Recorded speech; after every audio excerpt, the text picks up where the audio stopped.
Hello friends, मैं संदेश आप सभी का स्वागत करता हूं। फ्रेंड, आज की इस क्लास में हम सौर मंडल, जिसे हम सोलर सिस्टम भी बोलते हैं, काफ़ी ज़्यादा इम्पोर्टेंट टॉपिक है आपके एग्ज़ाम के लिए। आप किसी भी कॉम्पिटिटिव एग्ज़ाम की तैयारी कर रहे हैं फ्रेंड्स, वो सभी प्रश्न जो आपके एग्ज़ाम के लिए इम्पोर्टेंट रह सकते हैं, वो मैं इस वीडियो में लेकर आया हूँ। मैंने आपके लिए सभी प्रश्न सेलेक्टेड और इम्पोर्टेंट लिए हैं। अगर आप किसी भी कॉम्पिटिटिव एग्ज़ाम की तैयारी कर रहे हैं, यह वीडियो आपके लिए काफ़ी ज़्यादा यूजफुल रहने वाली है। फ्रेंड, आज की क्लास में हम सौर मंडल जीके से रिलेटेड कुछ 47 प्रश्न पढ़ने वाले हैं। अगर आप ये 47 प्रश्न पढ़ लेते हैं, एग्ज़ाम से ज़्यादा क्वेश्चन इसी वीडियो से आपको देखने को मिल जाएंगे। तो चलिए शुरू करते हैं फर्स्ट प्रश्न से। उससे पहले मैं आपसे रिक्वेस्ट करता हूं, अगर आप मेरे चैनल पर नए हैं, चैनल को सब्सक्राइब कर लें और बेल आइकन ज़रूर प्रेस कर लीजिएगा। और वीडियो अच्छी लगे, मेरे पढ़ाने का तरीका, क्वालिटी वीडियो की अच्छी लगे तो प्लीज़ वीडियो को लाइक ज़रूर करिएगा। चलिए, पहला प्रश्न है हमारा, सौरमंडल से रिलेटेड है, जो कि पहला प्रश्न बनता है, सौर प्रणाली के खोजकर्ता कौन है? सौर प्रणाली के खोजकर्ता कौन है? आपका राइट आंसर हो जाएगा कॉपरनिकस। कॉपरनिकस सौर प्रणाली के खोजकर्ता जनक माने जाते हैं। नेक्स्ट प्रश्न बनता है, सौर मंडल में ग्रहों की कुल संख्या कितनी है? सौर मंडल में ग्रहों की कुल संख्या कितनी है? तो आपका राइट आंसर हो जाएगा 8। सौरमंडल में 8 ग्रहों की संख्या है। चलिए नेक्स्ट प्रश्न देखते हैं। नेक्स्ट प्रश्न है हमारा प्रश्न नंबर 3, ग्रहों की गति के नियम के प्रतिपादक कौन हैं? ग्रहों के गति के नियम के लिए प्रतिपादक कौन है? तो आपका राइट आंसर हो जाएगा केपलर। केपलर ग्रहों की गति के नियम के प्रतिपादक हैं। नेक्स्ट प्रश्न बनता है, सबसे बड़ा एवं भारी ग्रह कौन सा है? सबसे बड़ा और सबसे भारी ग्रह कौन सा है? तो आपका राइट आंसर हो जाएगा यहाँ पे बृहस्पति। जो बृहस्पति ग्रह है आपका, वो सबसे बड़ा ग्रह है और सबसे भारी ग्रह है। चलिए नेक्स्ट प्रश्न देखेंगे हम लोग। नेक्स्ट प्रश्न कहता है, सौर मंडल का सबसे छोटा ग्रह कौन सा है? सौर मंडल का सबसे छोटा ग्रह कौन सा है? तो आपका राइट आंसर हो जाएगा बुध ग्रह। बुध ग्रह सौर मंडल का सबसे छोटा ग्रह माना जाता है, जिसे मरकरी भी कहते हैं, जिसे मरकरी भी कहते हैं। चलिए नेक्स्ट प्रश्न बनता है आपका, सूर्य के सबसे निकट स्थित ग्रह कौन सा है? सूर्य के सबसे निकट ग्रह कौन सा है? तो आपका राइट आंसर हो जाएगा बुध ग्रह। बुध ग्रह सूर्य के सबसे निकट ग्रह है। चलिए नेक्स्ट प्रश्न देखेंगे हम लोग।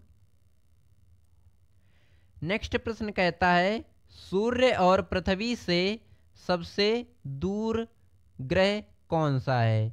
सूर्य और पृथ्वी से सबसे दूर स्थित ग्रह कौन सा है? आपका राइट आंसर हो जाएगा वरुण ग्रह। वरुण ग्रह सबसे दूर स्थिति है। चलिए नेक्स्ट प्रश्न बनता है, पृथ्वी के सबसे निकट स्थित ग्रह संबंधित है। पृथ्वी के सबसे निकट ग्रह कौन सा स्थिति है? तो आपका राइट आंसर हो जाएगा शुक्र ग्रह। शुक्र ग्रह पृथ्वी के सबसे निकट ग्रह स्थिति है। चलिए नेक्स्ट प्रश्न देखेंगे। पृथ्वी की त्रिज्या मापने वाला संबंधित है। पृथ्वी की त्रिज्या मापने वाला संबंधित है, तो आपका राइट आंसर हो जाएगा इरेक्ट्रोस्थनीज।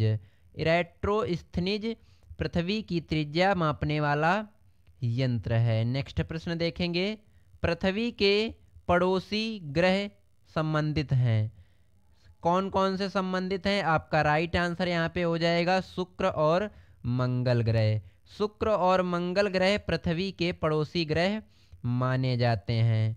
नेक्स्ट प्रश्न बनता है आपका यहीं से, पृथ्वी का उपग्रह कौन है? पृथ्वी का उपग्रह किसे कहा जाता है? आपका राइट आंसर हो जाएगा चंद्रमा को। चंद्रमा को पृथ्वी का उपग्रह कहा जाता है, और इसको जीवाश्म ग्रह भी बोला जाता है। नेक्स्ट नाम इसका हो जाएगा, यानी दूसरा, जीवाश्म ग्रह भी इसको बोला जाता है। नेक्स्ट प्रश्न बनता है, पृथ्वी का निकटतम तारा, जो पृथ्वी के सबसे निकट तारा कौन सा हो जाएगा? आपका राइट आंसर हो जाएगा सूर्य। पृथ्वी का सबसे निकटतम तारा सूर्य हो जाएगा। चलिए नेक्स्ट प्रश्न देखेंगे, सूर्य का निकटतम तारा कौन हो जाएगा? तो ये आपका राइट आंसर हो जाएगा प्रैक्टिसिमा सेंचुरी। प्रैक्टिसिमा सेंचुरी सूर्य का सबसे निकटतम तारा हो जाएगा। नेक्स्ट प्रश्न बनता है, सर्वाधिक चमकीला एवं गर्म ग्रह कौन सा है? सर्वाधिक चमकीला यानी सबसे ज़्यादा चमकीला, जो चमकदार होता है और सबसे ज़्यादा गर्म ताप में, तो ये आपका राइट आंसर हो जाएगा शुक्र।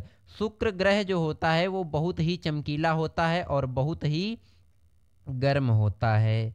अगर मेरी वीडियो की क्वालिटी कंटेंट आपको पसंद आ रहा हो तो प्लीज़ चैनल को सब्सक्राइब कर लीजिएगा, ताकि ऐसे ही लेटेस्ट वीडियो आप तक जल्दी से जल्दी पहुंचती रहे। और वीडियो अच्छी लग रही हो तो like, share and comment section में अपना फीडबैक ज़रूर दीजिएगा। अगर आपको क्वेश्चन पहले से आ रहे हैं तो आप इनका आंसर दे सकते हैं। चलिए नेक्स्ट प्रश्न बनता है आपका यहीं से, सर्वाधिक ठंडा ग्रह कौन सा है? सर्वाधिक ठंडा ग्रह कौन सा है? तो आपका राइट आंसर यहाँ पे हो जाएगा वरुण। वरुण ग्रह जो होता है वह सबसे सर्वाधिक ठंडा ग्रह माना जाता है। नेक्स्ट प्रश्न बनता है, सर्वाधिक उपग्रह वाला देश कौन सा हो जाएगा? सॉरी, देश बोल दिया। सर्वाधिक उपग्रहों वाला ग्रह कौन सा हो जाएगा? ग्रह कौन सा हो जाएगा जिसके पास सबसे ज़्यादा उपग्रह हैं? तो आपका राइट आंसर हो जाएगा बृहस्पति ग्रह, जिसके पास हैं 67 उपग्रह। 67 उपग्रह हैं, सर्वाधिक उपग्रहों वाला ग्रह बृहस्पति हो जाएगा। चलिए नेक्स्ट देखेंगे। नेक्स्ट प्रश्न हमारा कहता है, बिना उपग्रह वाला ग्रह कौन कौन से हो जाएंगे? जिसके पास एक भी उपग्रह नहीं है, तो आपका राइट आंसर यहाँ पे हो जाएगा बुध और शुक्र। बुध और शुक्र ऐसे ग्रह हैं जिनके पास आज तक कोई उपग्रह नहीं हुआ है। बुध और शुक्र, ये प्रश्न आपके एग्ज़ाम के लिए बहुत ही इम्पोर्टेंट प्रश्न है। अगर आप इन्हें कंप्लीट कर लेते हैं तो आप किसी भी कॉम्पिटिटिव एनी एग्ज़ाम, कोई भी एग्ज़ाम में आप बैठते हैं तो यहाँ से प्रश्न जरूर बनते हैं, इसलिए इस वीडियो को पूरा वॉच जरूर कीजिएगा। नेक्स्ट प्रश्न बनता है आपका यहीं से, लाल तथा हरे ग्रह कौन सा है? लाल तथा हरा ग्रह कौन सा है? आपका राइट आंसर हो जाएगा मंगल तथा वरुण। मंगल तथा वरुण लाल तथा हरा ग्रह है। चलिए नेक्स्ट प्रश्न देखेंगे। नेक्स्ट प्रश्न बनता है हमारा, पीला तथा नीला ग्रह कौन सा है? पीला तथा नीला, तो आपका राइट आंसर हो जाएगा बृहस्पति तथा पृथ्वी। बृहस्पति तथा पृथ्वी आपका पीला तथा नीला ग्रह माना जाता है। नेक्स्ट प्रश्न बनता है, लेटा हुआ ग्रह, लेटा हुआ ग्रह कौन सा हो जाएगा? तो आपका राइट आंसर हो जाएगा अरुण, जिसे अगर इसका दूसरा नाम देखा जाए तो आपका हो जाएगा यूरेनस। यूरेनस इसका दूसरा नाम हो जाएगा। चलिए नेक्स्ट प्रश्न देखेंगे, सर्वाधिक गैसों से घिरा ग्रह कौन सा है? सर्वाधिक गैसों से घिरा ग्रह कौन सा है? आपका राइट आंसर यहाँ पे हो जाएगा अरुण, यूरेनस। यूरेनस जो कि इसका दूसरा नाम हो जाएगा। नेक्स्ट प्रश्न देखेंगे, सबसे कम घनत्व वाला ग्रह कौन सा है? सबसे कम घनत्व वाला ग्रह कौन सा है? तो आपका राइट आंसर हो जाएगा शनि। शनि सबसे कम घनत्व वाला ग्रह माना जाता है। नेक्स्ट प्रश्न देखेंगे, पृथ्वी की बहन या जुड़वा ग्रह किसे कहते हैं? पृथ्वी की बहन या जुड़वा ग्रह किसे कहते हैं? ये एग्जाम में आपके प्रश्न कई बार पूछा गया है, तो आपका राइट आंसर यहाँ पे हो जाएगा शुक्र ग्रह। पृथ्वी की बहन या जुड़वा ग्रह शुक्र ग्रह को माना जाता है। नेक्स्ट प्रश्न बनता है यहीं से, भोर या सांझ का तारा किसे कहते हैं? भोर या सांझ का तारा किसे कहते हैं? आपका राइट आंसर यहाँ पे हो जाएगा शुक्र ग्रह को। शुक्र ग्रह को भोर या सांझ का तारा कहते हैं। और इसका अगर दूसरा नाम, नेक्स्ट नेम देखा जाए तो यहाँ पे हो जाएगा वीनस। वीनस इसका दूसरा नाम हो जाएगा शुक्र ग्रह का। चलिए नेक्स्ट प्रश्न देखेंगे। सबसे बड़ा उपग्रह कौन सा है? सबसे बड़ा उपग्रह कौन सा है? तो ये आपका राइट आंसर हो जाएगा गैनीमेड। गैनीमेड सबसे बड़ा उपग्रह है जो कि बृहस्पति उपग्रह माना जाता है। चलिए नेक्स्ट प्रश्न देखेंगे। सबसे छोटा ग्रह कौन सा है? तो आपका राइट आंसर हो जाएगा डीमोस। डीमोस सबसे छोटा ग्रह माना जाता है, आपको याद रखना है। चलिए नेक्स्ट प्रश्न देखेंगे। नेक्स्ट प्रश्न कहता है फोबोस एवं डिमोस उपग्रह हैं। फोबोस एवं डिमोस उपग्रह हैं, तो आपका राइट आंसर हो जाएगा मंगल ग्रह के। मंगल ग्रह के फोबोस एवं डिमोस उपग्रह हैं। चलिए नेक्स्ट प्रश्न देखेंगे। शनि का सबसे बड़ा उपग्रह कौन सा है? शनि का सबसे बड़ा उपग्रह कौन सा है? आपका राइट आंसर हो जाएगा टाइटन। टाइटन शनि का सबसे बड़ा उपग्रह माना जाता है। चलिए नेक्स्ट प्रश्न कहता है वलय युक्त ग्रह। वलय युक्त ग्रह कौन सा है? तो आपका राइट आंसर हो जाएगा शनि, जिसमें संख्या 7 रहती है। आपकी कितनी संख्या रहती है? 7 संख्या रहती। यह प्रश्न आपको कंप्लीट कर लेना है।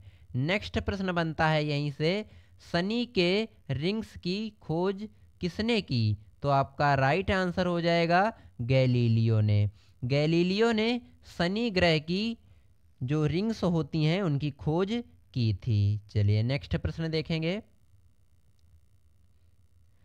नेक्स्ट प्रश्न बनता है यहीं से, सबसे तेज एवं सबसे धीमी गति से घूर्णन करने वाला ग्रह कौन सा हो जाएगा? तो आपका राइट आंसर यहाँ पे हो जाएगा बुध तथा शुक्र। बुध तथा शुक्र सबसे तेज और सबसे धीमी गति से घूर्णन करने वाले ये ग्रह माने जाते हैं आपके। नेक्स्ट प्रश्न बनता है पृथ्वी के विपरीत दिशा यानी कि पूर्वी से पश्चिम में चक्कर लगाने वाले ग्रह कौन से हो जाएंगे? तो आपका राइट आंसर यहाँ पे हो जाएगा शुक्र एवं अरुण। शुक्र एवं अरुण पृथ्वी के विपरीत दिशा में पूर्व से पश्चिम चक्कर लगाने वाले ग्रह माने जाते हैं। चलिए नेक्स्ट प्रश्न देखेंगे। नेक्स्ट प्रश्न है हमारा, सर्वाधिक चमकीला तारा कौन सा है? आपका राइट आंसर हो जाएगा साइरस तारा, जिसे बोलते हैं डॉन्ग स्टार। डॉन्ग स्टार ये आपका दूसरा नाम हो जाएगा साइरस चमकीले तारे का। नेक्स्ट प्रश्न बनता है यहीं से, पृथ्वी से सबसे निकट तारे का प्रकाश पृथ्वी पर पहुंचने में लगा समय।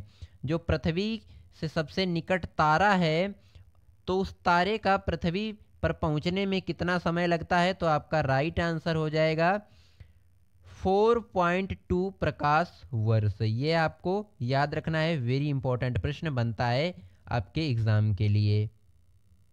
चलिए नेक्स्ट प्रश्न देखेंगे। नेक्स्ट प्रश्न है हमारा, सूर्य के केंद्र का तापमान कितना होता है? सूर्य के केंद्र का तापमान कितना होता है? आपका राइट आंसर हो जाएगा 15 m degree Celsius. 15 m degree Celsius. Next प्रश्न बनता है यहीं से, सूर्य की सतह का तापमान कितना रहता है? सूर्य की सतह का तापमान कितना रहता है? आपका राइट आंसर हो जाएगा 6000 डिग्री सेल्सियस। 6000 डिग्री सेल्सियस सूर्य की सतह का तापमान हो जाएगा। चलिए नेक्स्ट प्रश्न देखेंगे। सूर्य की वाह्यतम परत कौन होती है? सूर्य की वाह्यतम परत को क्या कहते हैं? आपका राइट आंसर हो जाएगा किरीट, और जिसे हम लोग कोरोना भी बोलते हैं। कोरोना भी इसको बोलते हैं। नेक्स्ट प्रश्न बनता है यहीं से, सूर्य का दीप्तिमान सतह कौन सी हो जाएगी? तो आपका राइट आंसर हो जाएगा प्रकाश मंडल। सूर्य का दीप्तिमान प्रकाश मंडल सतह हो जाएगी। चलिए नेक्स्ट प्रश्न देखेंगे यहीं से। सूर्य का संघटक किसे कहते हैं? तो आपका राइट आंसर हो जाएगा हाइड्रोजन और हीलियम। हाइड्रोजन और हीलियम को सूर्य का संघटक कहते हैं। चलिए नेक्स्ट प्रश्न बनता है यहीं से। सूर्य की ऊर्जा का स्रोत। सूर्य की ऊर्जा की जो स्रोत होती है उसे हम लोग बोलते हैं नाभिकीय संलयन के द्वारा होती है। नेक्स्ट प्रश्न देखेंगे। नेक्स्ट प्रश्न बनता है यहीं से। सूर्य तथा चंद्रमा के प्रकाश को पृथ्वी पर पहुंचने में लगा समय। जो आपका जो सूर्य का जो प्रकाश होता है या चंद्रमा का जो कि रात्रि में दिखाई देता है, उसको प्रकाश को पहुंचने में, यानी कि जो पृथ्वी पर प्रकाश आ रहा है उसको, उसमें जो लगा समय वह कितना समय लगता है? तो आप लोग देख लीजिएगा। आपका राइट आंसर होगा यहाँ पे 8.3 मिनट 500 सेकेंड, यानी कि हो जाएगा, तथा 1.3 सेकेंड। इतनी देर में आपका जो है प्रकाश पृथ्वी पर पहुंचता है। चलिए नेक्स्ट प्रश्न बनता है। भू स्थिर उपग्रहों की ऊंचाई। भू स्थिर उपग्रहों की ऊंचाई कितनी होती है? तो आपका राइट आंसर हो जाएगा 36,000 किलोमीटर। 36,000 किलोमीटर भू स्थिर उपग्रहों की ऊंचाई हो जाएगी। चलिए नेक्स्ट प्रश्न देखेंगे। क्षुद्र उपग्रह स्थिति है। क्षुद्र उपग्रह स्थिति है, आपका राइट आंसर होगा मंगल और बृहस्पति के बीच में। मंगल और बृहस्पति के बीच में क्षुद्र ग्रह उपस्थिति है। नेक्स्ट प्रश्न बनता है। सबसे बड़ा क्षुद्र ग्रह कौन सा है? तो आपका राइट आंसर हो जाएगा वेरेस। वेरेस आपका सबसे बड़ा क्षुद्र ग्रह माना जाता है। नेक्स्ट प्रश्न बनता है। चंद्रमा पृथ्वी की एक परिक्रमा कितने दिन में या कितने घंटे में कर पाता है? तो आपका राइट आंसर होगा 27 दिन 8 घंटे लगभग लगते हैं चंद्रमा पृथ्वी की एक परिक्रमा करने में। नेक्स्ट प्रश्न बनता है। पृथ्वी द्वारा सूर्य की परिक्रमा में लगा समय। पृथ्वी द्वारा सूर्य की परिक्रमा करने में कितना समय लगता है? तो आपका राइट आंसर हो जाएगा 365 दिन 8 घंटे लगते हैं पृथ्वी द्वारा सूर्य की परिक्रमा करने में। नेक्स्ट प्रश्न बनता है आपका। नेक्स्ट प्रश्न है आपका सी ऑफ ट्रैंक्विलिटी स्थिति है। सी ऑफ ट्रैंक्विलिटी स्थिति है, तो आपका राइट आंसर हो जाएगा चंद्रमा पर। चंद्रमा पर सी ऑफ ट्रैंक्विलिटी स्थिति है। और यह प्रश्न आपको इम्पॉर्टेंट है, जो कि आपके कई बार एग्जाम में पूछा गया है। दोस्तों, मैंने जैसा कि पहले आपको बताया था, इस वीडियो में कुल 47 प्रश्न आपको करवाने वाला था, जो कि आपके 47 प्रश्न कंप्लीट हुए। अगर मेरी वीडियो की क्वालिटी कंटेंट आपको पसंद आया हो तो प्लीज़ चैनल को सब्सक्राइब एंड वीडियो को लाइक ज़रूर करिएगा। और मेरी मेहनत आपको पसंद आई हो तो प्लीज़ वीडियो को शेयर भी कर दीजिएगा दोस्तों को अपने। और आपको किसी भी टॉपिक पे वीडियो चाहिए तो प्लीज़ कमेंट सेक्शन में हमें ज़रूर बताइएगा, हम उस टॉपिक पे आपको वीडियो प्रोवाइड कराएंगे। मिलते हैं किसी नेक्स्ट वीडियो में, तब तक के लिए जय हिंद, जय भारत।